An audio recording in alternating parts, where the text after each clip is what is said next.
Hi guys, this is GGZII bringing you the Hands of Wisdom Occultist highlights / kind of mini guide and just experiences with the build. General idea is it's a Hands of Wisdom, high ESCI, 3 curses, and you're very safe. The footage you've seen in the background is of Unedited. You're going to see some Uber Elders and all sorts. This is 2-player HP. We're currently doing the challenge where you have to kill the Rain character last, and as a result, it buffs up the HP. You can see my mate instantly dies, but it's no problem for this build. It's pretty damn tanky. Now the damage isn't crazy. You're not going to set any world records or anything alike with the damage. However, this is 2-man HP, and we don't die, which is pretty achievable for a build that isn't really designed for bosses. What this build is designed to do is designed to deep delve and be safe and not die. That's what it's designed to do. However, it can kill every single thing in the game, and I have done that. It's only had 2 deaths, and the 2 deaths were to Unedited. Honestly, that's it. Those are the only 2 times I've died since playing, and I've done Guardians and all sorts.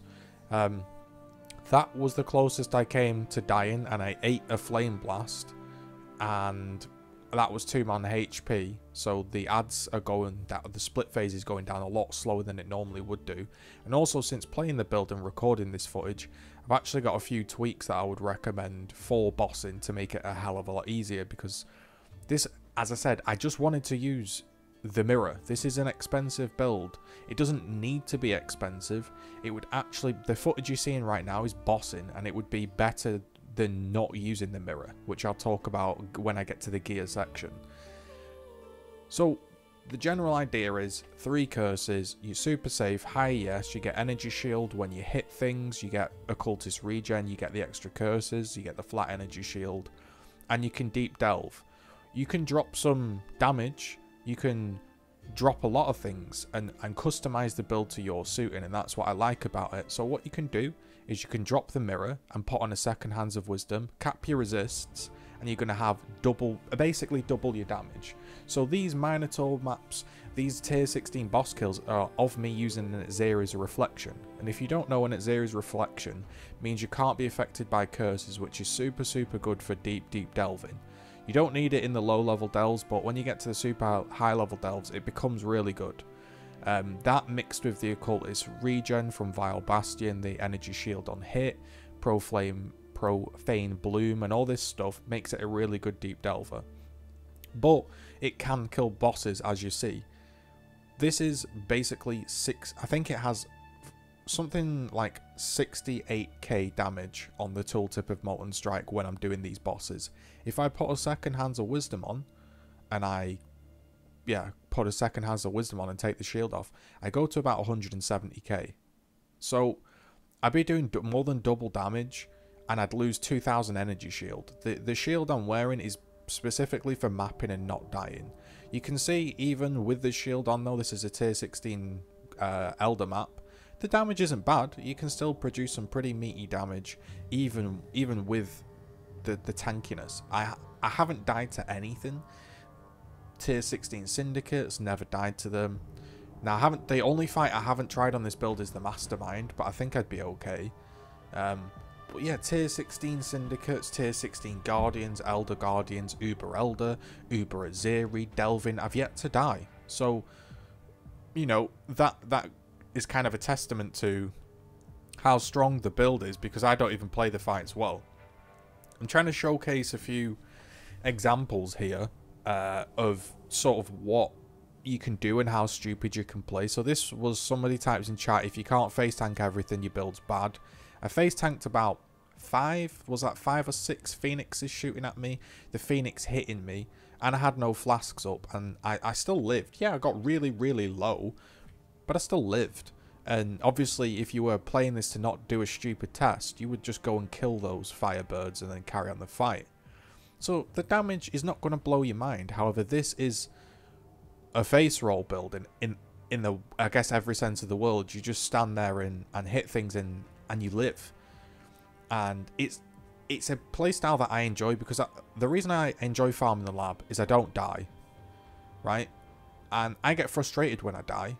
And even on play softcore, it annoys me when I die. So to be constantly earning XP and constantly making progress on the build, it does feel nice. So you're not going to get absolute crazy clear speed. Profane Bloom, which means enemies explode for chaos damage, does help a ton. Sometimes you get some really nice blooms and it can clear a whole screen. And that's great. But the main, I guess, selling point of the build is it's really, really safe for mapping. You can level up well. 100% chaos res. You could do some pure Triula Breachstones if that's your jam. You know what I mean? There's a lot the build can do. And I think as well, when I do try out the second claw, which is, again, what I think I would do for Uber Elder after now playing the fight, was I think it would be even better. Losing a small amount of energy shield, but gaining almost more than double damage. I think you would phase it so much faster that you don't even need that extra bit of ES. Because sometimes the lack of damage put me in bad situations, and my defenses saved me. But ideally, you have a bit more damage and... you know, you don't need as many defenses. So you can even alter the tree. You can get a bit more mana reserve nodes. You can get aspect of the spider on a ring. You could lose a little bit of ES to get +1 curse on an energy shield chest piece. Get another curse. That's for deep delving. You could get a hell of a lot more int or a lot stronger wed gear or the Exalt increased damage craft. There's a lot of things you can do to min-max the build, and this was really just the first form that I tried, and I really enjoyed it, so I thought I'd show it to you basically and see what you think. I followed a French guide from 3.3. I've tweaked it a bit. My tree's quite a bit, well, not quite a bit different, but it's a little bit different than his, and it works, right? So the fight you're now going to be seeing is Uber Elder. That's the big boy fight, and you're going to see 2 player deaths from me, 2 player error deaths, some mechanical misplays. So this is what I was talking about with the whole Exile Mirror. The Exile Mirror is a super expensive item that means you can't be cursed and you can reflect curses. Well, in Uber Elder, that is basically useless, and what the shield gives me is 2000 ES. So if I lost 2000 ES but gained more than double damage, I think this whole fight would be a lot cleaner. I watched the VOD and I went through this fight and I saw myself dip below 2k energy shield once, maybe twice. One of them was a death, so I dipped to 0, and the other was me standing on a load of regen because the room was kind of messed up. Now if I had a lot more damage, I'd be phasing it quicker and I'd be effectively making the room a lot cleaner, so I probably wouldn't need as much energy shield. So the mirror I'm wearing right now is basically doing absolutely nothing for me in this fight, apart from giving me 2000 energy shield.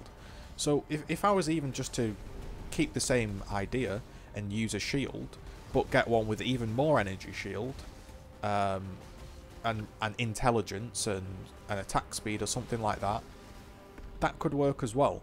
So there's a few things we can try out to make this killing smoother, but it's there, you know. It's an Uber Elder killer, it's a deep delver, and it's a well-rounded character, and that's what I like to make. Some people do the crazy DPS builds. I like to make the builds where you can chill out. So my lab builds are all about don't die. This is kind of a don't die build as well. Now granted, yeah, you've still got to play the fight pretty well, and I do end up actually playing the fight quite well, if I say so myself. Dealing with propagators and not getting locked in place by multi-strike too often, and I think I play the fight decently enough. But also, people watching this will be going, oh my god, like, I died to that beam, I died to that ball that hits me in the face. This build doesn't. So that was the first one where I got chunked, and that's because I ate about 10,000 balls. But if I had more damage, there probably wouldn't be 2 propagators, I probably wouldn't be in this situation. But here I am, tanking away. So I'm using temp chains and feeble, and I've got Ellie weakness on my gloves. It sounds super expensive, but actually that's not the expensive part. The only expensive part of the build is going to be if you get a +2 Molten Strike helmet, which I don't have. I don't have a +2 Molten Strike helmet. that's like the whole chunk of it. Your chest piece, I could get a lot better chest piece, honestly.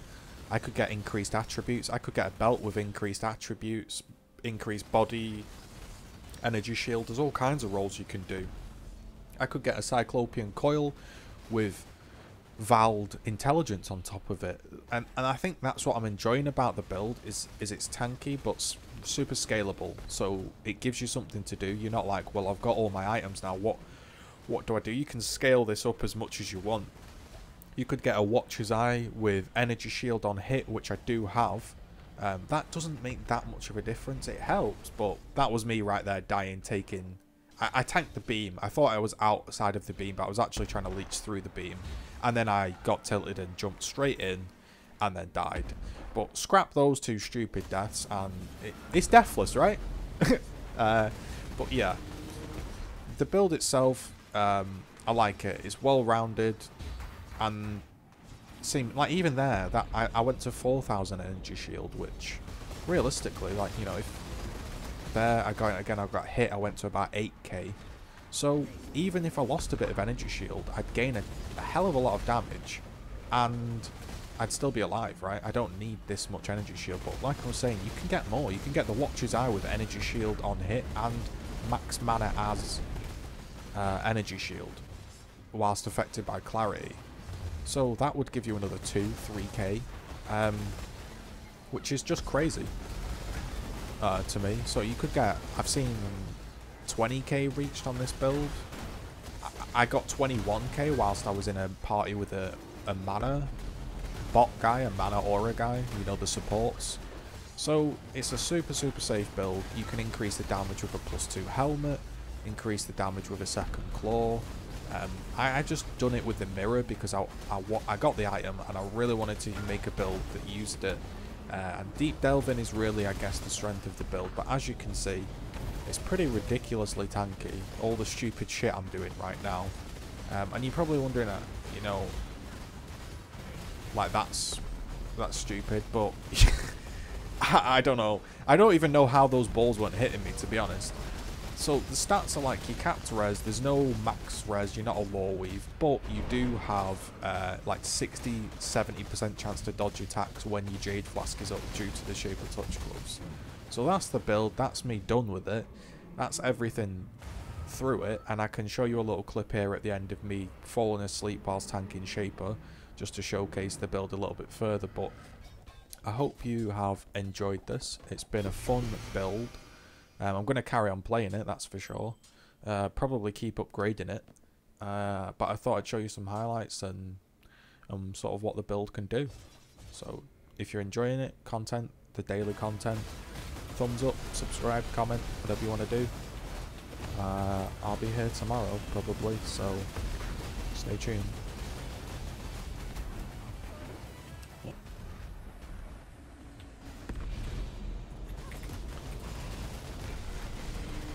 Tank.